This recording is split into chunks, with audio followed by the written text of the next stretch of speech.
고속도로 휴게소 이야기. 비싸고 맛없는 고속도로 휴게소 음식.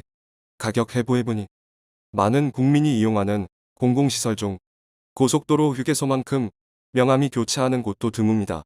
고속도로 휴게소는 깨끗한 화장실로 칭찬이 자자하지만 음식 불만은 하늘을 찌를 정도이기 때문입니다. 휴게소 음식 불만은 어제 오늘의 이야기가 아닙니다. 1970년 휴게소가 처음 도입된 이래 휴게소의 위생과 음식 불만은 계속되어 왔습니다. 지난해 9월 23일 한국도로공사 김진숙 사장이 임기 6개월을 남기고 갑자기 사의를 표명했습니다.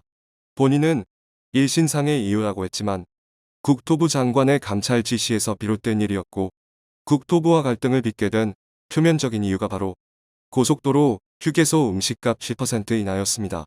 휴게소 음식값 문제로 도공 사장이 사퇴하는 상황에 어리둥절합니다만 더 관심 가는 대목은 국토부 산하 공기업인 도공이 상급 기관의 음식값 인하 요청을 거부했다는 것이었습니다. 언뜻 보면 그깟 휴게소 음식값이 뭐라고 하겠지만 여기에는 매우 복잡한 문제가 숨어 있습니다. 도공이 임대료 수입 포기하지 않는 이유. 한국도로공사는 직원 수 8,700명, 자산 69조 원, 연매출 9조 5천억 원, 순이익 274억 원에 달하는 매머드 공기업입니다. 이렇게 큰 외형에 비해 매년 순이익이 300에서 500억대에 불과합니다.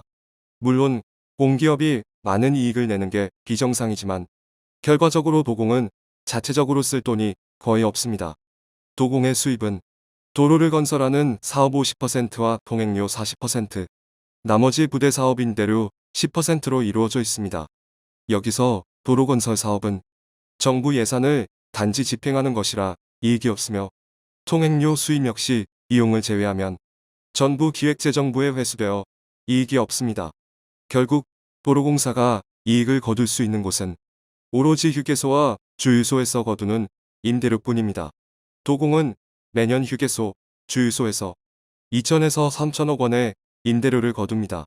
이 수입은 휴게소와 주유소에서 소비한 국민의 호주머니에서 출발하는데 휴게소에서 거두는 임대료 수입이 주유소 임대료의 2배가 넘습니다. 따라서 도공의 이익이 늘어나려면 무엇보다 휴게소 매출이 늘거나 휴게소에 더 많은 임대료를 부과해야 합니다. 휴게소 음식 불만에서 도공 임대료를 뗄래야 뗄 수 없는 이유입니다. 도공이 많은 임대료를 걷지만 이게 다 이익이 되는 건 아닙니다. 전국 고속도로 휴게소와 주유소 중 70%는 도공이 투자해 짓고 관리하는 곳입니다. 매년 시설 유지비 등을 제하면 남은 순이익은 대략 300에서 500억 원 정도입니다. 그리고 이 돈은 도공 직원들의 성과급 재원으로도 사용됩니다. 성과급은 공기업 경영평가 결과에 따라 달라지는데 2022년 기준 기관장은 80%, 직원은 200%였습니다. 이때 경영평가의 중요한 지표 중 하나가 경영성과, 즉 이익입니다. 예를 들어 인천공항이나 한국공항공사는 코로나19라는 불가항력적인 상황으로 임대료 수입이 줄었지만 그 결과 적자가 크다는 이유로 경영평가에서 C등급을 받고 성과급 반납 운동까지 했습니다. 도공도 마찬가지입니다. 적자가 나면 한국공항공사처럼 낮을 평가 등급을 받아 성과급이 크게 줄어들 수 있습니다. 즉, 휴게소와 주유소에서 거두는 임대 수입은 평가 등급에 영향을 미칠 뿐 아니라 만약 경영 적자라도 발생한다면 우수한 평가 등급을 받더라도 성과급을 줄 돈이 없게 됩니다. 국민 세금으로 운영하는 도공의 직원들이 너무 성과급만 밝히는 게 아니냐고 질책할지 모르나 여기에 반전이 있습니다. 공기업 직원이 받는 성과급이란 과거 공무원이 받던 정근수당이 뿌리입니다. 즉, 공무원은 1년에 2번씩 1월과 7월에 실적과 관계없이 정근수당을 받지만 공기업은 이를 없애고 평가와 연계해 일을 잘해야 주는 수당으로 바꾼 것입니다. 따라서 공기업 직원들에게 성과급이란 받으면 좋고 못 받으면 섭섭한 보너스가 아니라 당연히 받아야 하는 수당인 셈입니다. 제값에 팔면 적자나는 고속도로 휴게소. 도공이 음식값이나 정확하게 말하면 음식값에서 거두는 임대료를 포기할 수 없는 이유를 알았으니 이제 고속도로 휴게소 쪽으로 가보겠습니다. 고속도로 휴게소에서 식당을 운영하는 입점업체가 휴게소에 내는 수수료율은 대략 40에서 50%입니다. 식당을 운영하는 업주는 남은 50에서 60%로 재료도 구입하고 직원도 고용하고 집기도 구매하고 세금도 내야 합니다. 대략 재료비 35%, 인건비 20%, 판관비 5% 정도입니다. 따라서 40에서 50%의 수수료를 휴게소에 내면 업체는 남는 게 없습니다. 그러므로 질을 낮춰 원가를 떨어뜨리거나 가격을 올려 최소한의 이익을 남기려고 하는 것입니다. 질 나쁜 음식을 비싼 가격에 사 먹어야 하는 소비자 입장에서는 화가 나지만 적자 운영이 불가능한 입점업체 입장에서도 물러설 곳이 없습니다. 도공도 양보할 수 없고 입점업체도 양보할 수 없다면 이젠 남은 곳은 40에서 50%의 수수료를 거두는 휴게소 운영사가 양보해야 할 상황입니다. 휴게소 운영사란 입찰을 거쳐 도공과 임대 계약을 맺고 휴게소를 운영하는 민간 기업으로 이들의 목적은 영업을 통한 이익입니다. 이들은 판매 음식에서 40에서 50%의 수수료를 거두어 대략 10에서 15%를 도공에 납부하고 25% 정도를 유지관리비에 사용하게 됩니다. 여기서 휴게소 운영사가 도공에 납부하는 임대료 시스템이 좀 특이한데 매출이 증가하면 임대료율이 계속 높아지는 시스템입니다. 용어상으로는 초과이윤 환원법이라고 하는데 한마디로 말하면 휴게소 운영사가 적정 이익을 초과해 이윤을 가져가지 못하게 설계되어 있습니다. 도공이 설계한 휴게소 운영사의 적정 이윤은 매출의 5에서 6%입니다. 고속도로 휴게소의 임대료 부과 기준인 동종업계 이익률이 소매업 6.18%, 음식점업 5.32%로 휴게소 운영사는 이 정도 이익만 거두라고 한 것입니다. 그런데 문제가 생겼습니다. 휴게소 운영사가 흑자는 고사하고 적자가 나는 것입니다. 특히 비싼 임대료를 내는 대형 민자복합 휴게소와 산간오지에 있는 소형 휴게소가 문제입니다. 휴게소의 적자가 심각해진 데는 여러 가지 원인이 있습니다. 우선 코로나19로 인한 사회적 거리두기, 고물가, 최저임금, 주 52시간 근무제, 휴게소 과밀, 소비자의 이용 기피 등이 있는데요. 한마디로 정리하면 매출은 늘지 않는데 고정비 지출은 너무 많이 늘었다는 것입니다. 우선 매출은 코로나19로 인해 휴게소 이용객이 줄어든 점도 있지만 휴게소 음식에 대한 소비자 불만이 매우 큽니다. 최근 젊은 세대를 중심으로 소비자들은 휴게소에서 필요한 서비스만 무료로 이용하고 일체의 지출을 거부하는 선택적 소비마저 보이는 상황입니다.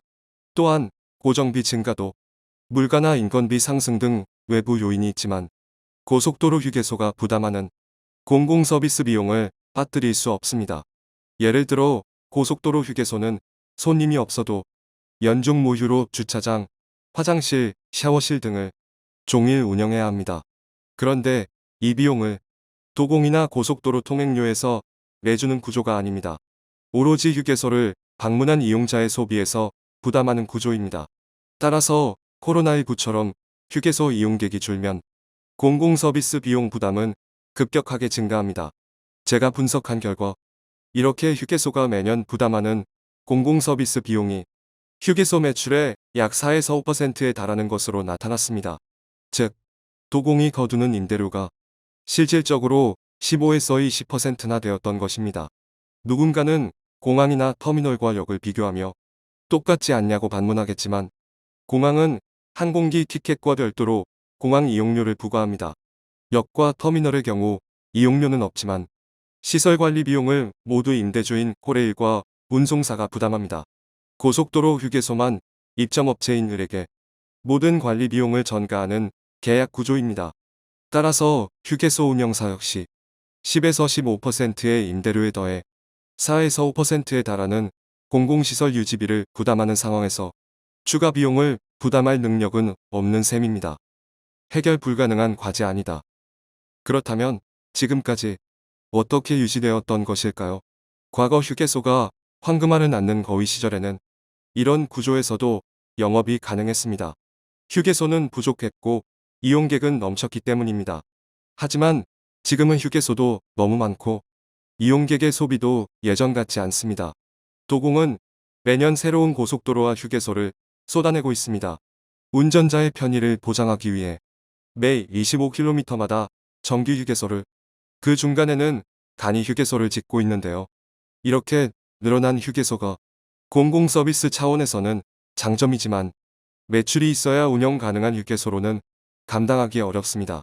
결국 고속도로 휴게소가 공공시설로서 무료 서비스도 유지하고 음식값도 시중과 비슷하게 낮추며 품질도 높이려면 휴게소 운영사의 시중과 동등한 수준의 임대료만 걷거나 휴게소의 전가한 공공서비스 비용을 보전해 주어야 합니다. 국민들이 분노하는 휴게소 음식 불만에는 이런 복잡한 돈 문제가 얽혀 있습니다.